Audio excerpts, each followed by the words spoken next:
Senator Roberts. Thank you, Mr Acting Deputy President. The set of bills related to the replacement of the Administrative Appeals Tribunal with a new Administrative Review Tribunal is long overdue. The Administrative Appeals Tribunal has developed a reputation for inefficient and delayed decision-making, holding up the highly emotive process of considering mostly visa reviews and applications. The appointment process of tribunal members has been less than transparent, with many appointments being clearly politically based and many appointees barely qualified for the positions. That's raised a number of questions and a lot of talk. The new tribunal will offer transparent appointments based on merit and will ensure decision-making will be less questionably based on perceived biases or lack of understanding of the issues.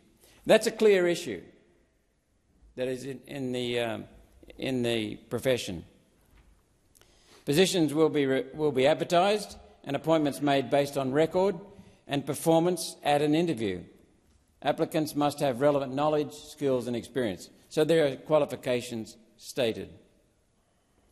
A significant problem in considering the bills, though, has been the timing of assessing the voluminous amount of material, something that both previous speakers, Senator Shoebridge and Senator Scarr, mentioned, particularly in accessing the voluminous amount of material in the context of the huge number of consequential amendments that need to be made to a wide range of more than 138 acts, and considering the impact of those changes.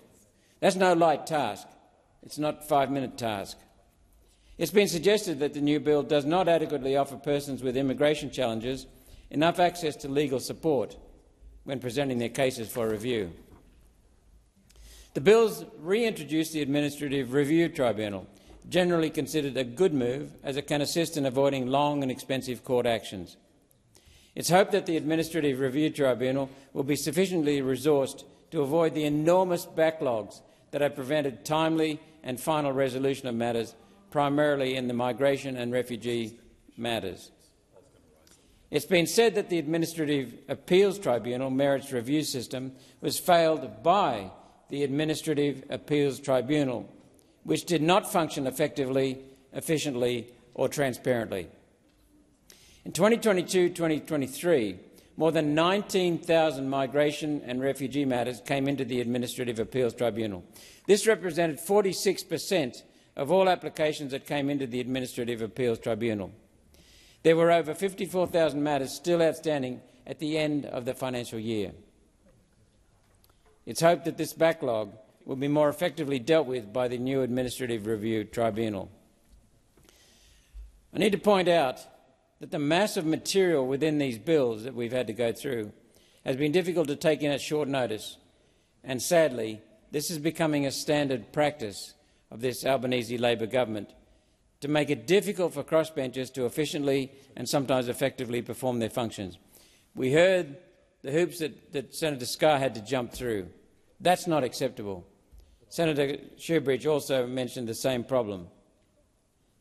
The process itself of developing this bill and getting it through scrutiny has been catastrophic, as one of them said.